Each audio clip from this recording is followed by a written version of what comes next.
ರಾತ್ರಿ ಸುಮಾರು 2:30 ಸಮಯ. ಚಿಕ್ಕೂರು ರಸ್ತೆಯ ನಿರ್ಜನ ಪ್ರದೇಶದಲ್ಲಿ ಸುನಿಲ್ ತನ್ನ ಬೈಕ್ನಲ್ಲಿ ಮನೆಗೆ ಹೋಗುತ್ತಿದ್ದ. ಆ ರಸ್ತೆಯ ಎರಡೂ ಬದಿಯಲ್ಲಿ ದಟ್ಟವಾದ ಮರಗಳು, ಬೀದಿ ದೀಪಗಳಿಲ್ಲದ ಕತ್ತಲು. ದೂರದಲ್ಲಿ ಏನೋ ಒಂದು ಕೆಂಪು ಬಣ್ಣದ ಆಕೃತಿ ಸುನಿಲ್ ಕಣ್ಣಿಗೆ ಬಿತ್ತು. ಹತ್ತಿರ ಹೋಗಿ ನೋಡಿದಾಗ ರಸ್ತೆಯ ಮಧ್ಯದಲ್ಲಿ ಒಬ್ಬ ಮಹಿಳೆ ಬೆನ್ನು ಹಾಕಿ ನಿಂತಿದ್ದಳು. ಅವಳು ರಕ್ತದಷ್ಟೇ ಕೆಂಪಾಗಿದ್ದ ರೇಷ್ಮೆ ಸೀರೆಯನ್ನ ಹುಟ್ಟಿದಳು. ಈ ನಡು ರಸ್ತೆಯಲ್ಲಿ ಒಬ್ಬಂಟಿಯಾಗಿ ಇಲ್ಲಿ ಏನು ಮಾಡುತ್ತಿದ್ದಾಳೆ ಎಂದು ಸುನಿಲ್ಗೆ ಆಶ್ಚರ್ಯವಾಯಿತು.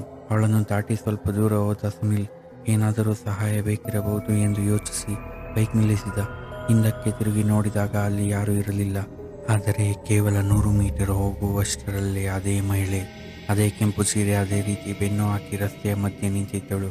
ಸುನಿಲ್ ಮೈ ಬೆವರಿತು. ಈ ಬಾರಿ ಅವನು ಬೈಕ್ನಲ್ಲಿ ನಿಲ್ಲಿಸಲಿಲ್ಲ. ವೇಗವಾಗಿ ಅವಳನ್ನು ದಾಟಿ ಹೋದ. ಅವನ ಗುರಿ ಹೇಗಾದರೂ ಮಾಡಿ ಮುಖ್ಯ ರಸ್ತೆ ತಲುಪುವುದು. ಆದರೆ ಪ್ರತಿ ಬಾರಿ ತಿರುವಿನಲ್ಲೂ ಅವಳೇ ಕಾಣಿಸುತ್ತಿದ್ದಳು. ಸುನಿಲ್ ಗಾಬರಿಯಿಂದ ಬೈಕ್ ನಿಲ್ಲಿಸಿ ಕಿರುಚಿದ. ಯಾರು ನೀನು? ಯಾಕೆ ನನ್ನನ್ನು ಹಿಂಬಾಲಿಸುತ್ತಿದ್ದೀಯ ಎಂದು ಕೇಳಿದ.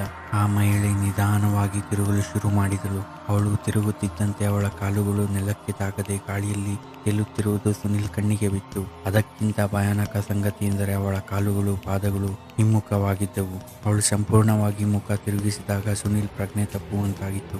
ಏಕೆಂದರೆ ಅವಳಿಗೆ ಮುಖವೇ ಇರಲಿಲ್ಲ. ಕೇವಲ ಬಿಳಿಯಾದ ಚರ್ಮ, ಕಣ್ಣುಗಳಲ್ಲಿ, ಬಾಯಿಗಳಲ್ಲಿ, ಕೇವಲ ಕಿವಿಯ ಹತ್ತಿರದಿಂದ ಒಂದು ವಿಚಿತ್ರವಾದ ನಗು ಕೇಳಿ ಬರುತ್ತಿತ್ತು. ಸುನಿಲ್ಗೆ ಹೇಗೋ ಧೈರ್ಯ ಮಾಡಿ ಬೈಕ್ ತಿರುಗಿಸಿ ಹಿಂದಕ್ಕೆ ಓಡಿಸಲು ಯತ್ನಿಸಿದ. ಆದರೆ ಬೈಕ್ನ ರೇರ್ ವ್ಯೂ ಮಿರರ್ನಲ್ಲಿ ಕನ್ನಡಿಯಲ್ಲಿ ನೋಡಿದಾಗ ಆ ಕೆಂಪು ಸೀರೆಯ ಮಹಿಳೆ ಕೇವಲ ರಸ್ತೆಯ ಮೇಲೆ ನಿಂತಿರಲಿಲ್ಲ. ಅವಳು ಸುನಿಲ್ನ ಬೈಕ್ ಹಿಂದಿನ ಸೀಟಿನಲ್ಲಿ ಕುಳಿತಿದ್ದಳು. ಅವನ ಹೆಗಲ ಮೇಲೆ ತನ್ನ ತಣ್ಣನೆಯ ಕೈಯನ್ನು ಇಟ್ಟಿದ್ದಳು. ಕತ್ತಲೆಯಲ್ಲಿ ಅವಳ ಭಯಾನಕ ನಗು ಇಡೀ ಕಾಡಿನ ಉದ್ದಕ್ಕೂ ಪ್ರತಿಧ್ವನಿಸಿತು.